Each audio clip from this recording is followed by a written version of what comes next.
Sickle cell anaemia विशेष मोहिमेअंतर्गत मंदाना परिसरातील हजारो नागरिकांची तपासणी.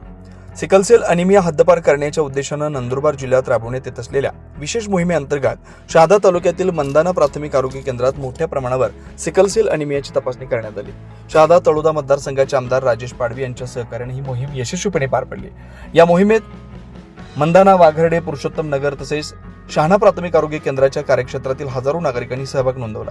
जिल्ह्यात 100% सिकलसेल तपासणी करून हा आजार हद्दपार करण्याचा प्रशासनाचा संकल्प आहे. सिकलसेल हा गंभीर व महत्त्वाचा आजार असल्याने वेळेवर तपासणी व उपचार आवश्यक असल्याचं यावेळी सांगण्यात आलं. तपासणीत वाहक तसेच ग्रस्त रुग्ण आढळून येतात त्यांना शासनामार्फत 2,500 रुपये एवढं अनुदान मिळतं. तालुक्यात आतापर्यंत सुमारे 80,000 सिकलसेल तपासणी करण्यात आली असून त्यामध्ये 334 रुग्ण आढळून आलेत. सदर रुग्णांवर सध्या नियमित उपचार सुरू आहेत. आमदार राजेश पाडवी यांनी सिकलसेल विषयी मोलाचं मार्गदर्शन केलं. या दरम्यान मंदाना इथं मंजूर असलेले ग्रामीण रुग्णालय अनेक वर्षापासून रखडलं असल्याबाबत माजी उपसरपंच अनिल भांबरे यांनी लक्ष वेधलं. कार्यक्रमात शहादा तळोदा मतदारसंघाचे आमदार राजेश पाडवी, भाजपा जिल्हा उपाध्यक्ष प्राध्यापक मकरंद पाटील, राज्यस्तरीय अधिकारी डॉक्टर गोविंद चौधरी, जिल्हा आरोग्य अधिकारी डॉक्टर रवींद्र सोनवणे, जिल्हा शल्य चिकित्सक डॉक्टर विनय सोनवणे, जिल्हा क्षयरोग अधिकारी महेंद्र चव्हाण, तालुका आरोग्य अधिकारी डॉक्टर राजेंद्र बळवी, मंदाना प्राथमिक आरोग्य केंद्राचे वैद्यकीय अधिकारी डॉक्टर जितेंद्र पाटील, वाघर्डे प्राथमिक आरोग्य केंद्राचे वैद्यकीय अधिकारी डॉक्टर चंद्रकांत सामुद्रे, पुरुषोत्तम प्राथमिक आरोग्य केंद्राच्या डॉक्टर चोरडिया मॅडम, शहाणा प्राथमिक आरोग्य केंद्राचे वैद्यकीय अधिकारी संतोष पावरा यांच्यासह परिसरातील ग्रामपंचायतीचे सरपंच, उपसरपंच, आरोग्य कर्मचारी, आशा वर्कर्स आणि मोठ्या संख्येने नागरिक उपस्थित होते.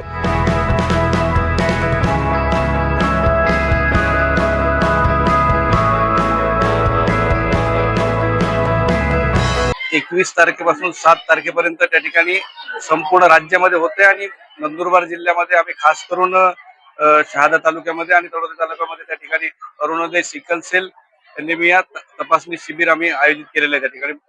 त्या ठिकाणी आज संपूर्ण जिल्ह्यातले सर्व वैद्यकीय अधिकारी, DHO साहेब असतील, सिव्हिल सर्जन साहेब असतील आणि क्षयरोग अधिकारी असतील, हे सर्व उपस्थित आहेत. त्याचबरोबर सहसंचालक मुंबईहून देखील त्या ठिकाणी चौधरी साहेब देखील आलेले आहेत आणि संपूर्ण तालुक्यातले वैद्यकीय अधिकारी आणि ज्या परिसरामध्ये सिकलसेल एनिमियाचा प्रभाव आहे अशा भागातले सर्व ग्रामीण भागात आम्ही त्या ठिकाणी गाड्या पाठवून त्या ठिकाणी सर्व 0 ते 40 वयोगटातल्या माता भगिनींना त्या ठिकाणी आम्ही आणून घेतलेले आहे.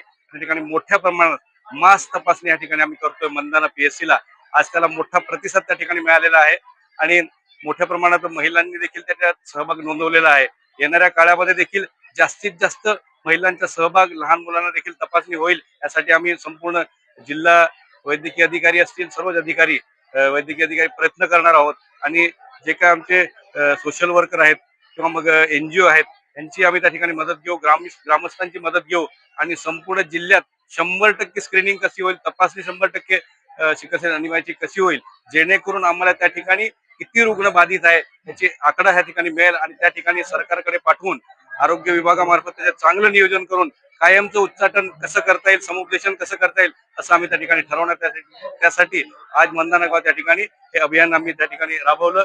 त्यासाठी मोठ्या संख्येने लोकांनी चांगला प्रतिसाद दिलेला आहे. धन्यवाद. मंदाना परिसरातील नागरिकांची ही मागणी खूप काळापासून आहे की ग्रामीण रुग्णालय आहे ते अनेक दिवसापासून रखडलेलं आहे, त्याच्या मागणी करतात. जागे अभावी त्या ठिकाणी हे ग्रामीण रुग्णालय मंजूर आहे, पण जागेला थोडी अडचण होती. आता जागा त्या ठिकाणी, ज्या ठिकाणी जागा उपलब्ध झाली त्या ठिकाणी पूल नव्हता, तो आता पूल तयार झालेला आहे. आम्ही लवकरात लवकर याच्या मार्चच्या बजेटमध्ये आम्ही ते निधी उपलब्ध करून घेऊ आणि मार्च नंतर नक्की त्याला कामाला सुरुवात करू, जेणेकरून ह्या परिसरातलं एक ग्रामीण रुग्णालय 50 बेडचं 100 बेडचं त्या ठिकाणी निर्माण होईल आणि रुग्णांना चांगली सेवा त्या ठिकाणी देता येईल असा आम्ही प्रयत्न करणार आहोत. 24 लाईव्ह महाराष्ट्र न्यूज साठी जगन ठाकरे, व्हावा प्रतिनिधी.